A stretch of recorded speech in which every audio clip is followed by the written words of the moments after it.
Chapter 1. The Coming of Tan. I was but 7 years of age in November of 1953 when I first saw the strange lights above the river near my home in northeastern Arkansas. At the time, my family lived near the western bank of the St. Francis River, which is one of the tributaries that feed into the Mississippi. The lights had appeared above the river for 3 nights straight at around the same time in the late night or early morning, coming closer with each successive visitation. On the 3rd night, the brilliant lights were close enough to our house to cast a glow of their presence onto the walls of my bedroom. It was on this 3rd night that I decided to go out and investigate. Strangely, my 2 brothers who shared the room with me never awakened to witness the lights. Even when I tried to awaken them, I was never successful. Perhaps this was by design, because ordinarily I would not have been awake at that hour in the morning.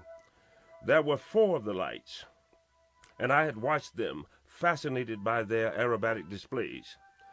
They would shoot across the starlit sky from the west and come to an immediate standstill above the river. Then slowly they would circle in a follow-the-leader manner, or the 4th one would remain stationary while the smaller 3 circled it. After a time, the 4th light would disengage itself from its companions and descend, glowing ever larger, toward the treetops near the river. I could not detect any sound. The lights would often change in color and intensity from yellow to white to red to green and shades of blue.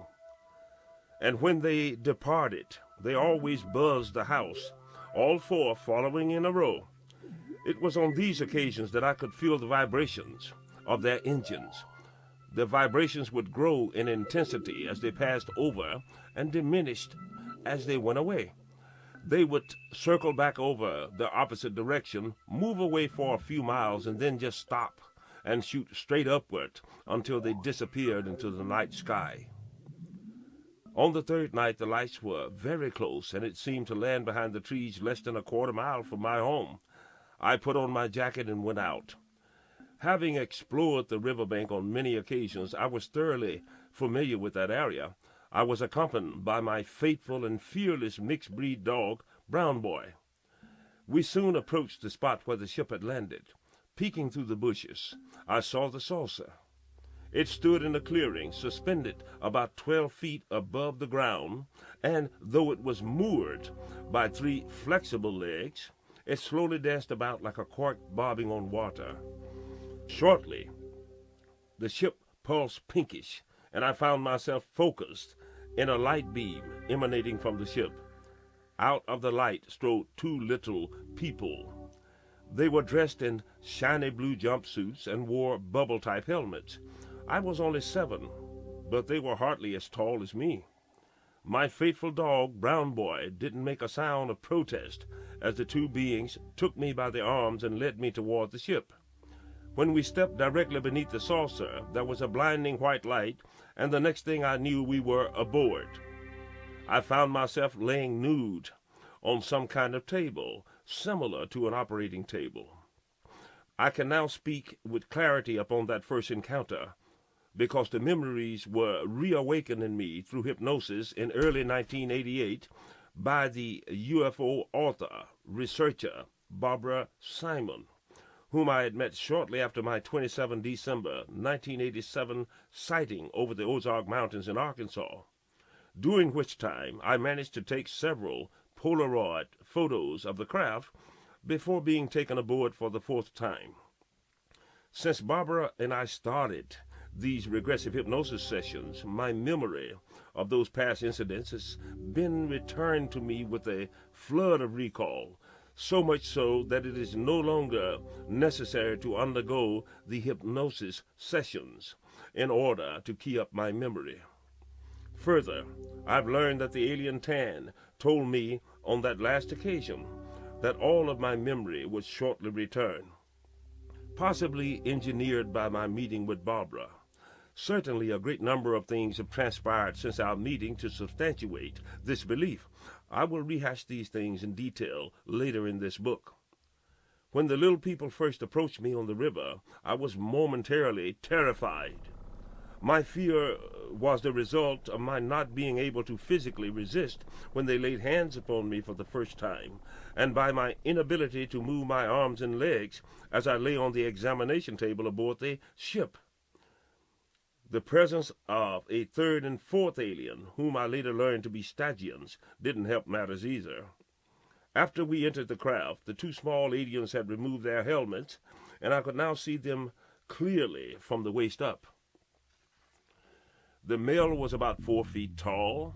The female was a few inches shorter. In actual appearance, male and female differed just slightly in features. The heads were noticeably larger than normal in proportion with the body. The eyes were large, unblinking ovals. The male's eyes were a light to deep gold color, while the female's eyes were blue. The shades of their eyes tended to change depth depending upon the light and perhaps the emotion. Their arms were long, the fingertips reaching almost to their knees. Their feet were flat and kind of splayed. Their hands were long and delicate and had only 3 fingers and a thumb. The forefinger was longer than the middle finger. They had no outward ear flaps, but teeny holes where the ears should be. The nose had no cartilage and was almost flat against the profile. The mouth was thin-lipped and looked like a slit in the face. The teeth were tiny and uniform, like baby teeth. The chins were sharp and receding and gave the face an egg-like shape. The female's skin tone was a gray-white, and the male's complexion was yellowish-brown or golden. The skin colors also changed at times, not in the basic color but in subtle tones. They did not look like dangerous monsters, but I could not call them cute either. They did not articulate with their mouths, but communicated via telepathy. The actual physical examination was left to the Stygians. I could see and feel their long, spindly hands. Their touch was cold and clinical. As I've said, I could not move my body, but I could move my eyes and my head with effort. The Stygians, by any stretch of the imaginations, are very ugly creatures indeed. They stand nearly 6 feet tall and have dark red leather-like skin draped loosely over their skeletal-like frames. The head is long and prune-like, and the eyes are teeny, black, and close-set.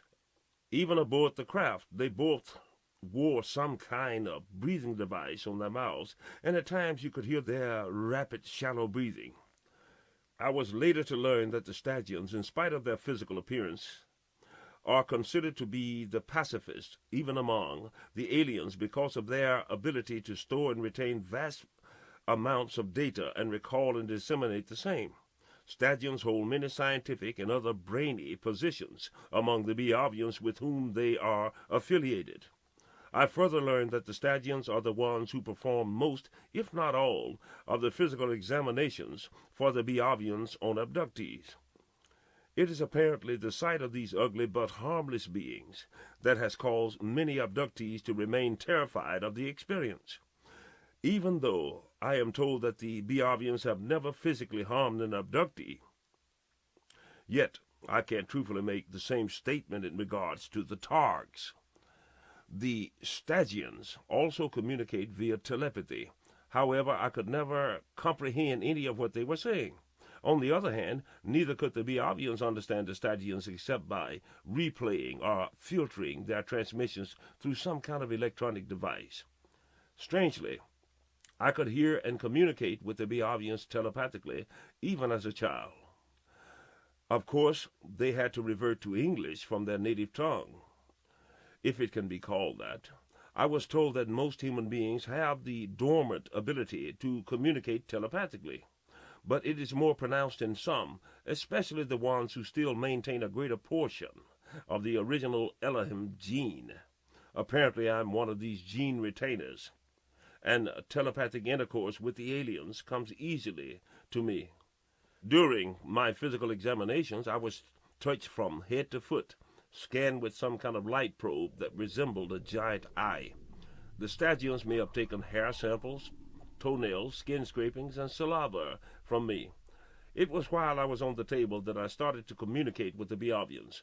Tan and Nella spoke to one another in words I couldn't understand as they stood near my feet, and I butted into their conversation telepathically, saying something like, "You better turn me loose, 'cause my daddy's got a shotgun, and he'll shoot you with it." At first they both looked at me with interest. Then they started to converse with me in English. Tan said that they were not going to harm me, but were obliged to momentarily restrain me, because I was big and strong and might try to hurt them. Soon I got over my fear of them, if not of the Stygians, and convinced them that I wouldn't harm them if they let me up. Initially, I had called him a big head duty dog, to which they had looked at one another and repeated the phrase, "Big eight duty dog." They weren't familiar with the phrase or its meaning, and I didn't bother to explain it to them at the time. I cannot say exactly how long I remained on the examination table, but after a long while they allowed me to get up and move to a kind of translucent recliner. They didn't seem to be bothered by my nudity at all, and both Nella and Tan seemed to enjoy exploring my body with their hands. Their touch was cool but gentle. They seemed fascinated with my hands, my kinky hair, and my sex organs. Even though I could move, my strength was greatly diminished. Tan stuck his finger in my mouth and ran the tip over my teeth, and I bit him slightly, to which he said, "Oh," and snatched his hand away. I told him that it wasn't polite to put his finger in someone's mouth, and he said something about highly developed verbal resonance. They spoke to me on occasion, and about me to one another on others. I could hear their exchange inside my head, not understanding them.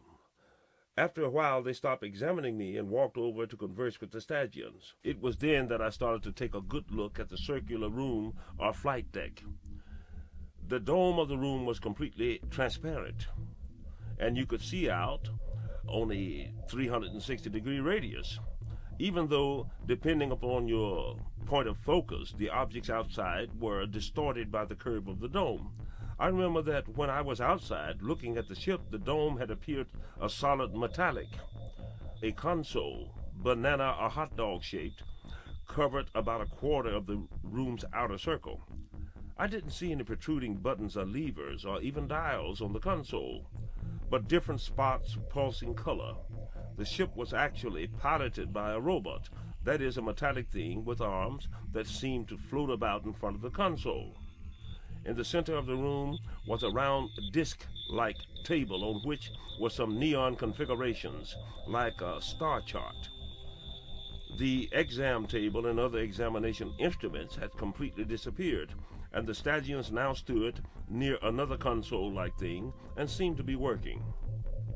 Presently, Tan and Nella returned to me and pointed out of the dome. I saw the earth, small and shining in the distance, about the size of a golf ball, and the moon, which was much larger. I could tell that we were going away into the voids of space, and I started to cry. The alien Tan touched my cheek and retrieved a teardrop, which he then rubbed upon his brow. He said, "Oh, Martin, I can experience your emotion, yet its meaning is lost unto me. It is well that I may once again relate to sensations long unrecalled. Do you understand?" But I didn't understand at the time. Over the years, I've come to realize what he meant. Apparently, the Biavians, or certain Biavians, are able to telepathically mesh and interface with certain humans to the extent of actually being able to experience all the earthly emotions and physical sensation that the human feels. I understand that this state of intimacy between the alien and the human is not a common occurrence, but a rarity. Yet to actually feel the emotion is not necessarily to know its meaning or the nature of the emotion's logic. While numerous human beings could probably communicate telepathically with the Biavians, few aliens and humans can achieve the symbiotic state of emotions transmutation. This is sad because I believe that if all the aliens could experience the emotional anguish that most humans go through upon abduction, they wouldn't have made so many mistakes, been so unfeeling, or used the same techniques of contact. Over time, I believe that I was able to communicate much of this to my alien friends. I also found that I could transmit some emotions to the female Nella, but we never achieved the rapport that existed between me and Tan. She seemed more attuned to the sensations of joy, mirth, and perhaps sensuality, while my occasional attempts at humor, joke telling, seemed for the most part to be lost upon Tan. To this day, the little alien remains almost machine-like in his analytical reasoning most of the time. Then he turned and pointed out into space and said, "Look, Martin." I looked and saw a brilliant comet or meteor shooting out through space and crossing the path of the other three saucers that accompanied us. I forgot my sadness as I watched the great comet.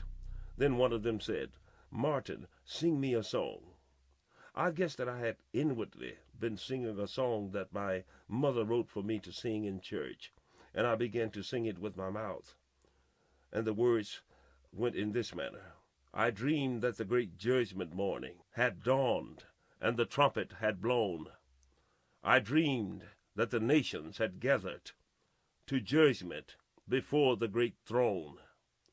From the throne came a bright shining angel, and stood on the land and the sea, and swore with his hands raised to heaven that time was no longer to be. And oh, what a weeping and wailing as the lost ones were told of their fate. They cried to the rocks in the mountains. They prayed, but their prayers were too late. As I finished the song, the ship moved over near the fiery comet and began to pace it. Suddenly, the ship started to move in a clockwise fashion around the comet. And as we were doing so, the ship began to play the melody of my song. It sounded wonderful and was accompanied by flutes, trumpets, and a host of other magnificent instruments, filling every octave with scores of melodious harmonies. I don't remember when the aliens dressed me in a fine blue robe or placed across-like blue slippers on my feet. But when I noticed myself again, they were there. I saw that we were coming up to the planet Saturn with the great rings of ice, and was told that the planet had 23 moons. The planet and his rings appeared to me to be devoid of color, like a black and white photograph.